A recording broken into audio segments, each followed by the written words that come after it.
नमस्कार मंडळी, रामकृष्ण हरी. गवत काढून थोडी दमले तर म्हटलं इथे बोरिंगवरती आले, थोडंसं पाणी पिऊया.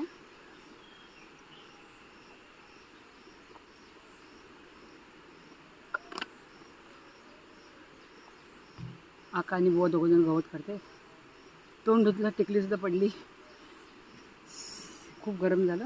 म्हटलं थोडंसं बोरिंगजवळ हवा छान सुटली, इथे पाणी प्यायला बोरिंगजवळ आले. आकाला पाणी नेलं तर थोडीशी बसते, तुमच्यावर गप्पा मारते.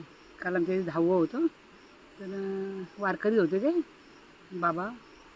आजारी नव्हते, एवढे होते, थोडेफार होते, पण म्हणतात ना पुण्य असते एक वारकऱ्याचं, तसं यांचं पुण्य होतं. बरोबर ते जेव्हा आषाढवारी चालू झाली आणि लोक पायवारीला गेले, तेव्हा पायवारीच्या म्हणजे एवढे दिवस आजारी होते की ते पाणीसुद्धा तोंडात जात नव्हतं आणि ते पियतसुद्धा नव्हते पाणी. पण एक म्हणतात ना नशीब असतं माणसाचं, कुठेतरी त्यांनी पुण्य केलेलं असतं, तसं यांचं पुण्य त्यांना सफल झालं.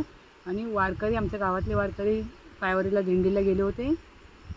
यावेळी पायवारी नव्हती, पण काही लोकांच्या पायवाऱ्या होत्या आणि काही जण असेच एस टीने गेले होते, टेम्पो गेले होते. पण सांगायचा उद्देश म्हणजे ते असे वारकरी की त्यांनी नशीब चांगलं काढलं की त्यांना वारीमध्ये, काल 10वं होतं, वारी चालू असतानाच त्यांना मरण आलं. इतकं छान मरण आलं ना, त्यांनी कुठेतरी पुण्य केलं होतं, तर यांच्या पदरी पडलं. आता उद्या त्या बाबांचं 12वं आहे, तर आम्ही तिथे जाणार आहोत. त्यांच्या आत्म्याला शांती लागो ही ईश्वरचरणी प्रार्थना. खूप चांगले होते आणि चांगले होते म्हणून देवाने त्यांच्याबद्दल चांगलं एकादशीला घडवलं आणि त्यांचं चांगलं मरण, ते स्वर्गात गेले. खूप चांगलं झालं. असेच आमच्यासुद्धा पाठीरा बाबा. थोडंसं छोटासा मिनी ब्लॉग बोलले.